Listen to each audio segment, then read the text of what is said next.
Bippity boppity boop. Bippity boppity booping. All of this Capricorn Sun energy right over to you as this goat comes through. Invoking you to embrace your duality, that polarity, all that is you standing in your truth with this first quarter moon in Aries, giving you some new, because you chose to make room as you stood in your I am energy and you said, I am that which I was called to be. And here we are. And I do want to say I am grateful for thee as we tap in, tune in, chime in, fellowship, dine on which the divine has to give. Yes, now I will say this. I own no rights to any music you hear playing in the background. Only the messages that I bring that are divinely given. Yes, this is divine guidance. I am your spiritual advisor, Bru, and you are tapped into Bru's house. And again, grateful I am to have you. So, family, today is Tinkerbell Tuesday. And today we're going to talk about that face of rejection. And before we get into the face of rejection in the notebook session, I do want to say this. Rejection is your greatest cloak of protection. Yes, it is. So if you've been rejected, by the end of your dissecting of rejection, you will be able to say thank you to all the rejectors, for they protected you from their wickedness. And we'll leave that right there. Okay? All right. Let them have their own picnic as you enjoy your festive cornucopia benevolence. Oh, all of that. So, with all notebook sessions, there's always an acronym. For those of you who are new here, welcome, welcome, welcome. Yes. For those of you who are returning subscribers, I want to say thank you for all your love and your support. Yes, I do.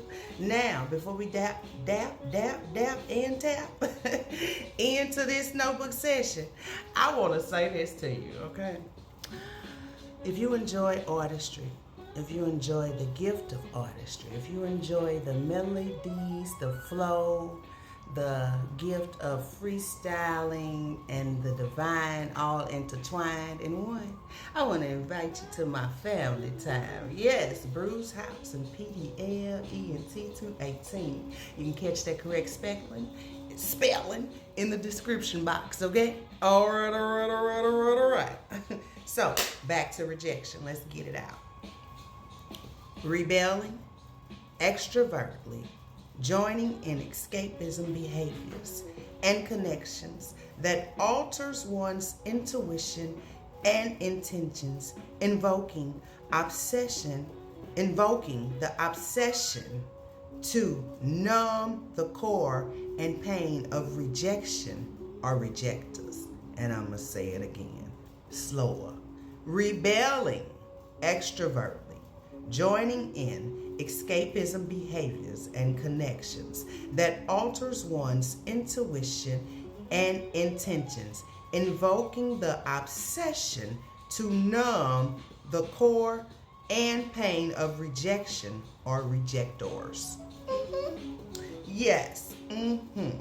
Yes, okay? So, this is why when rejection comes and faces you on the other side, you grab it, rejection by the balls. And you see just why you were rejected and how rejection was your greatest protection. And this is why I created this notebook session, because Bru herself has faced many rejections. Because I am me and I choose to be me. I will be authentic in all that I do. And I won't allow anyone to take that from me. And I fought for that from my childhood up until now, and I'll continue. And I not only fight for myself, I fight for myself, my legacy, and humanity as a whole. So if you're on the other side of that screen and you're dissecting rejection, I want you to know that rejection was not meant to hurt you. It was meant for you to see your greatness and why you were cloaked from that wickedness. It's not supposed to go with you. only to teach you the lesson and show you how to grow from it. Dust that shit off. So, in the notebook sessions, for those of you who are new, we ask questions. This is just a short one. I'm going to share a couple of questions with you. You can pull out your notebook while I share a little of my hard truths when it comes to rejection, okay? Yes. One of my hard truths was I cared, loved, and empathized way too much. I cared when they didn't. I loved when they didn't. I empathized when they didn't. I held sacred spaces for them to walk through and the doors of accountability, forgiveness, releasing, and renewed self-value when they didn't. I gave their potential and higher self permission to disrespect me. Mind, body, soul, and spirit. I gave them what I desired, deserved, and was worthy of. I gave them the wisdom of my great counsel, preserves mind, body, soul, and spirit.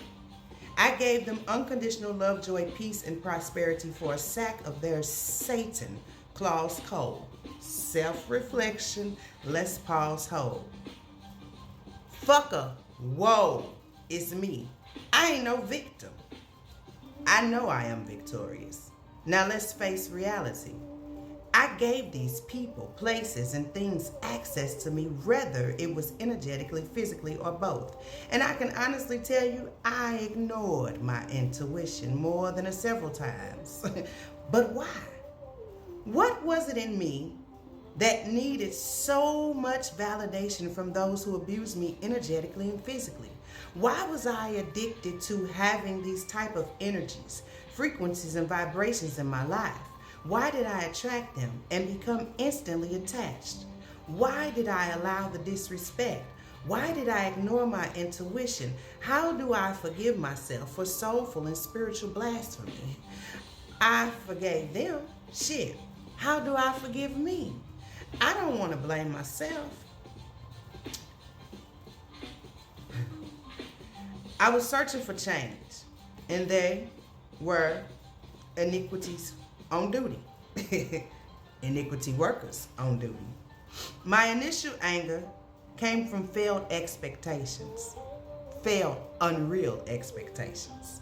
So they needed something.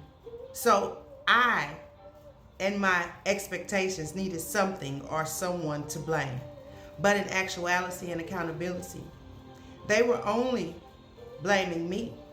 I was blaming myself and kept myself running in that cycle until I realized that the change had to come from within, not without. Trust is where I started. And I had to start with trusting myself and the truths that I had been revealed to. Long story short, I had some digging and healing to do. Some core truths that had to consciously be eradicated from the crown to the root and subconsciously too. Bridges to burn, doors to bolt, shut, and coffins to nail.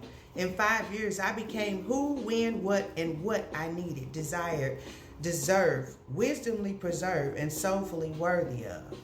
Understanding that these people did nothing to me, and I did nothing to them. I only experienced what I was supposed to experience so I can see the reality of my truth, who I was to be in this universal being, on this earthly planet. And that is one of my hardcore truths. I'll share the last one after the questions from the notebook session, okay, of rejection. How has rejection affected you and your lifestyle? We'll let the music be the elevator. Next question, I might sing y'all a little tiny song or a freestyle, okay? We're going to have a part 2. I see that now. Tune in to it. I'll be right there. I'll be there.